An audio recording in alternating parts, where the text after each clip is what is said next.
Selamat datang di channel saya. Di video kali ini saya akan bahas tentang saham ASI. Nah, tadi opennya 5.325 open gap ya teman-temannya. Kenapa ada opennya? Ya karena ada laporan keuangan laba bersihnya itu meningkat ya teman-temannya.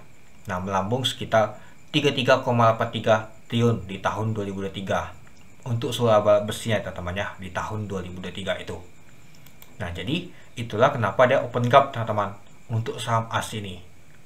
Nah, untuk hiknya tadi itu 5.425. Nah, di sini hiknya tadi di 936 teman-teman. Tapi dia turun lagi ya teman-temannya, dan ditutup di 1% itu 5.225 itu.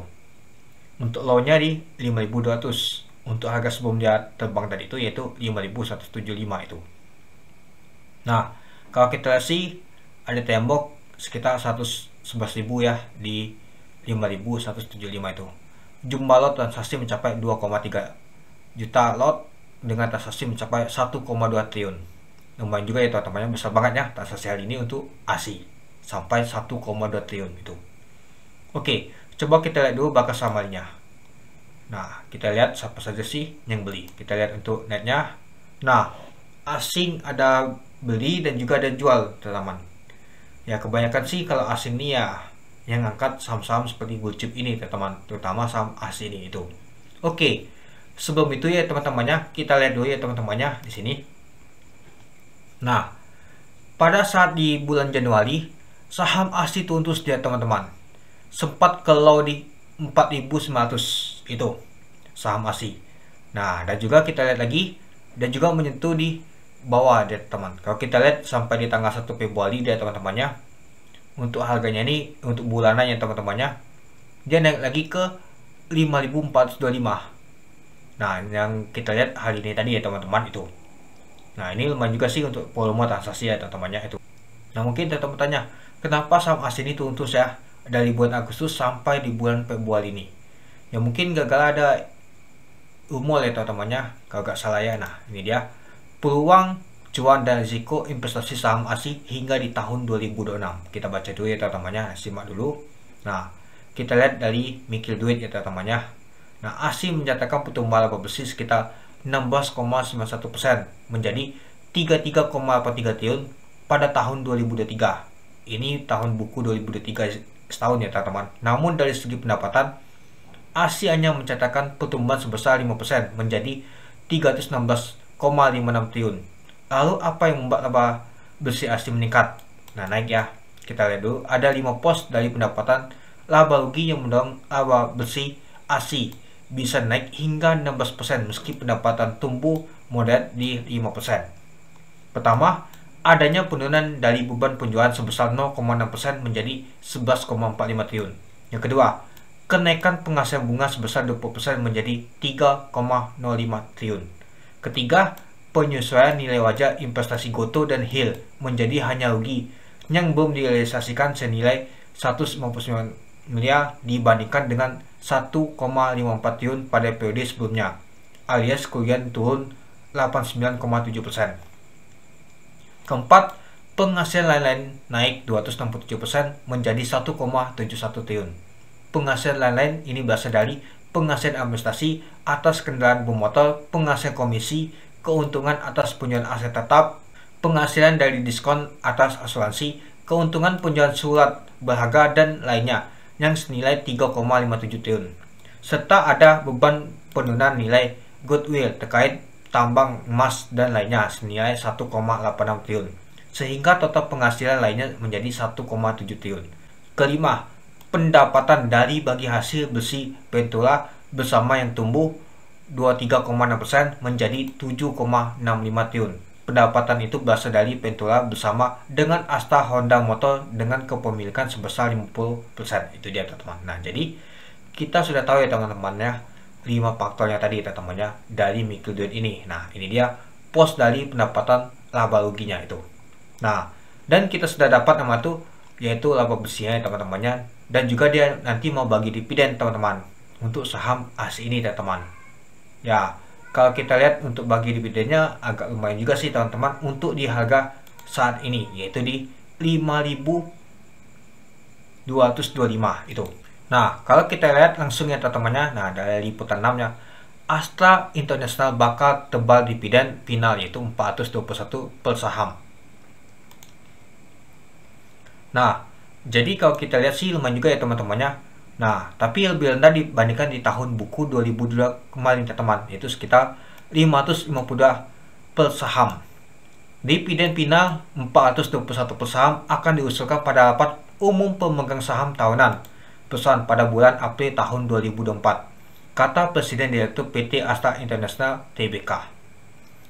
Dividen final yang akan diusulkan tersebut bersama dengan dividen interim sebesar 9 per saham yang dibagikan pada Oktober tahun 2023, sehingga total dividen yang diusulkan untuk tahun buku 2023 menjadi 519 per saham itu.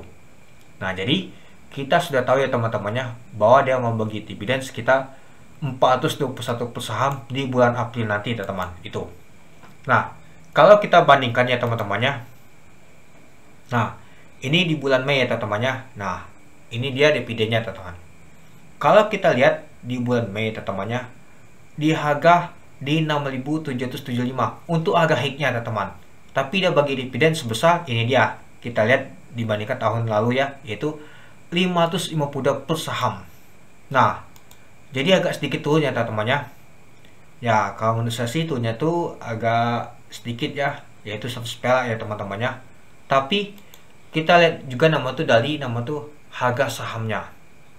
Kalau misalkan harga sahamnya 6 ribuan teman-temannya, misalkan hampir sama seperti tahun kemarin, misalkan harganya 6.500, dia bagi dividennya sekitar 421 per saham ini, menurut saya itu tidak worth it ya teman. Pastinya turun drastis banget ya teman-temannya. Nah, kalau dia misalkan kalau harganya di 5.225 ini cocok teman-teman untuk harga dividen finalnya, yaitu 421 per saham. Itu menurut saya teman-temannya. Nah, kalau misalkan dia bagi dividennya 552 per saham di harga ini, itu lebih bagus banget pastinya teman-teman. Itu harusnya sih lebih besar sih dibandingkan tahun lalu. Padahal labanya itu meningkat sangat drastis dibandingkan di tahun lalu itu. Tapi dia juga melihat teman tuh untuk harga sahamnya teman-teman itu. Ya, kalau menurut saya sih harusnya sih lebih tinggi ya teman-temannya, bisa 600 per saham harusnya sih untuk di harga ini. Lebih cuan lagi pastinya teman-teman itu. Tapi gak masalah sih kalau disesuaikan dengan harga sahamnya, kecuali kalau harga sahamnya di 6 ribuan ini tidak cocok masuk itu untuk dividennya. Itu dia teman-teman. Nah, kalau ini tahun lalu ya cocok ya teman-temannya, karena dia harga 6 ribuan, 6.500 itu. Kalau dia misalkan harga 6.500 401 ini tidak cocok teman-teman itu. Itu aja sih menurut saya sih teman-teman itu.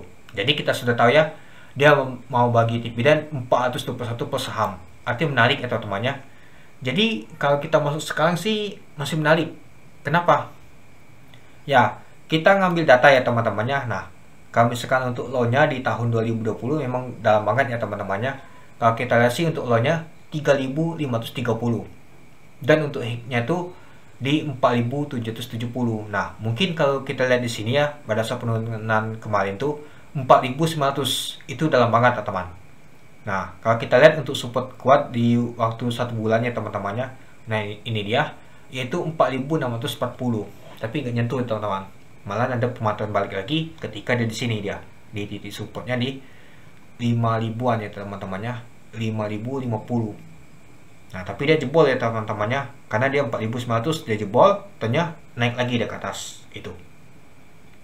Nah, jadi menurut saya sih untuk dividen as ini masih menarik ya untuk harga di 5 ribuan ya teman. Meskipun dividen itu nggak terlalu besar sih, 421 per saham. Nah, coba kita hitung ya teman-temannya. Coba saya hitung dulu. 5.225.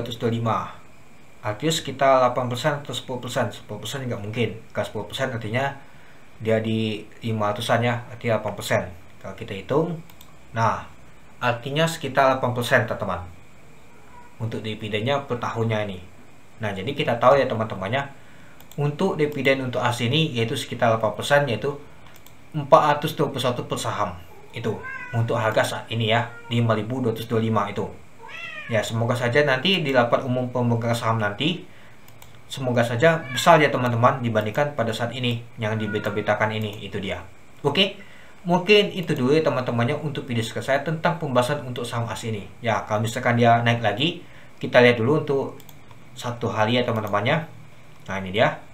Kalau kita lihat untuk titik resistennya jebol juga. Kalau kita lihat di sini, artinya di 5450. Apakah jebol nanti?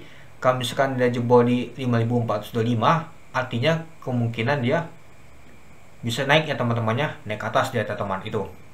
Nah, jadi kalau misalkan dari sana menaik juga ya teman-temannya. Jadi kita tuh bisa cuan dari capital gain dan juga dividen. Kalau tidak kena nama tuh dividen trap.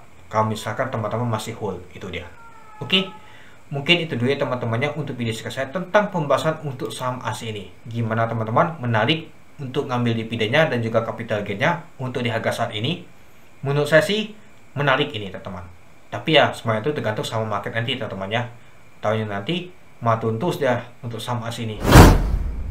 Tidak sesuai dengan planning yang kita buat teman-teman, itu dia. Oke, itu dulu ya teman-temannya untuk video saya. Oke, sekian dulu video saya. Terima kasih menonton. Salam cuan.